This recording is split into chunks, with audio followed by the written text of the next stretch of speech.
रैवत मुनि की उत्पत्ति और उसके मनवंतर का वर्णन। मार्कंडे जी कहते हैं, ब्राह्मण पांचवें मनु का नाम रैवत था, उसके उत्पत्ति का वर्णन करता हूँ। सुनो, पूर्व काल में ऋतवाक नामक नाम से ही प्रसिद्ध एक महर्षि थे। उसके बहुत ही समय तक कोई पुत्र नहीं हुआ। दीर्घ काल के पश्चात हुआ भी तो रेवती नक्षत्र में अंतिम चरण में उसका जन्म हुआ। उन्होंने बालक के जात कर्म आदि संस्कार विधि पूर्वक संपन्न किए, उपनयन आदि भी कराया, किंतु वह सुशील न हो सका। उसका जब से उसका जन्म हुआ तभी से महर्षि भी दीर्घ काल व्यापी रोग से ही ग्रस्त हो गए। उसकी माता भी कोढ़ आदि से पीड़ित हो बहुत दुख उठाने लगी। बालक के पिता अत्यंत दुखी होकर सोचने लगे, यह कैसा अनर्थ प्राप्त हुआ। उधर उस दुष्ट बुद्धि वाले पुत्र ने दूसरे मुनि कुमार की स्त्री का अपहरण कर लिया। इससे ही खिन्नचित होकर ऋतवाक ने कहा, मनुष्य का ही बिना पुत्र के रहना अच्छा है, किंतु कुपुत्र का होना कदापि उचित नहीं, उत्तम नहीं है। पुत्र तो पिता माता के हृदय को सदा ही सालता रहता है। वह स्वर्ग में गए हुए पितरों को भी नरक में गिरा देता है। वह तो केवल माता पिता को ही दुख देने के लिए ही होता है। उस पापात्मा पुत्र के जन्म को धिक्कार है। जिसके पुत्र सब लोगों के प्रिय, परोपकारी, शांत तथा उत्तम कर्मों में लगे रहने वाले होते हैं, वही धन्य है। मुझे इस जन्म में कुपुत्र के कारण सुख नहीं मिला और परलोक में विमुख होना पड़ा।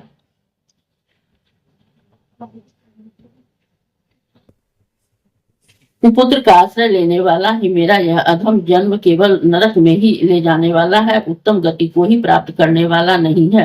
इस प्रकार अत्यंत दुष्ट पुत्र के दुराचारों से ही ऋतवाक मुनि का हृदय जलने लगा। उन्होंने गर्ग मुनि से इसका कारण पूछा।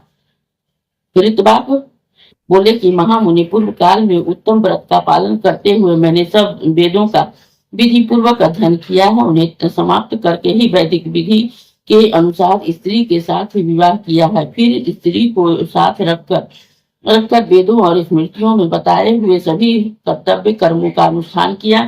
आज तक किसी भी क्रिया के अनुष्ठान में न्यूनता नहीं आने दी।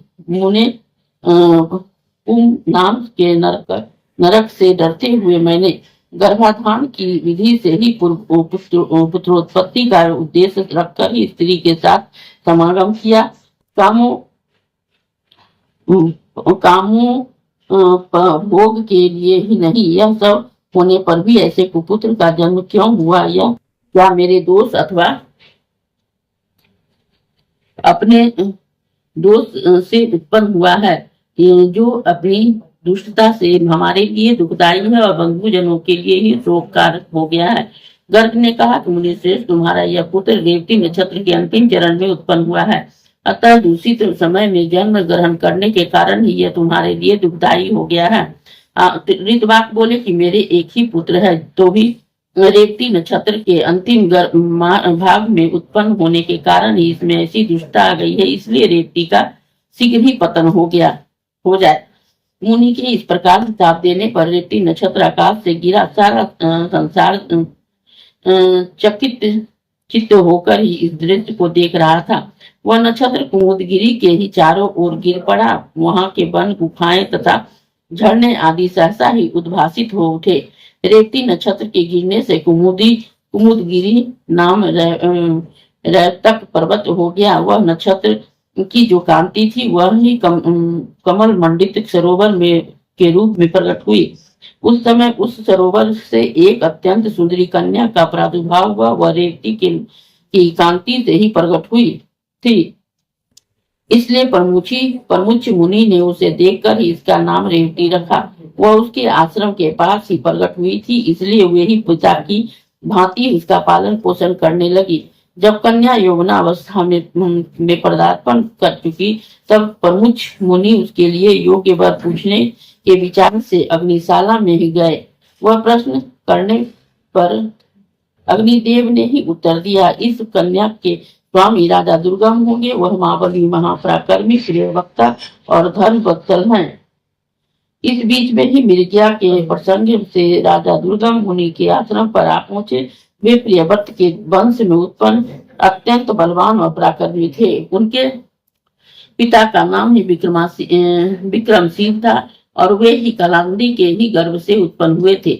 आश्रम में पहुंचने पर जब उन्हें ऋषि नहीं दिखाई दिया, तब उन्होंने ही रेवती को प्रिय कहकर ही संबोधित किया और पूछा, सुंदरी बताओ तो सही, मुनि श्रेष्ठ प्रमुख इस आश्रम में कहाँ गए हैं?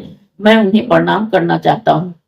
मुनि अग्निशाला में बैठे हुए थे। वहां से राजा का ही वार्तालाप और प्रिय संबोधन सुनकर वे तुरंत ही वहां निकले। उन्होंने देखा कि रजोचित चिन्हों से युक्त महात्मा राजा दुर्गम विनीत भाव से ही सामने खड़े हैं। उन्हें देखकर मुनि ने गौतम नामक शिष्य से कहा कि गौतम, इस महाराज के लिए अर्घ लाओ। राजा अर्घ स्वीकार करके जब आसन पर विराजमान हुए, तब महामुनि प्रमुख ने स्वागत पूर्वक ही पूछा कि राजन, आपके घर सेना, खजाना, मित्र, भृत्य, मंत्री और शरीर की कुशल तो है न?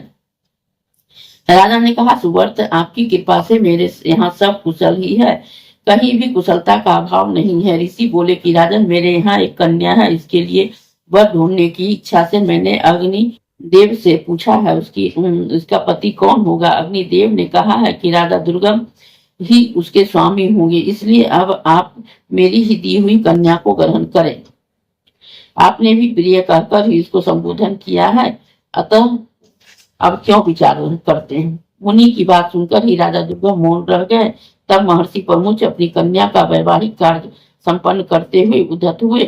अपने विवाह के लिए पिता को उद्धत देख कन्या ने विनय से मस्तक झुकाकर कहा कि पिताजी, यदि आपको मुझ पर प्रेम है तो कृपा करके मेरा विवाह रेवती नक्षत्र में ही कीजिए। ऋषि बोले कि भद्रे, ऋतवाक नाम की से विख्यात तेजस्वी तपस्वी मुनि रेवती नक्षत्र का पर क्रोध करके उसे नक्षत्र मंडल से नीचे गिरा दिया है। कन्या ने कहा, पिताजी, क्या ऋतवाक मुनि ने ही ऐसी तपस्या की है? आपने नहीं। यदि आप भी तपस्वी है तो रेवती नक्षत्र को पुनः आकाश में स्थापित कीजिए।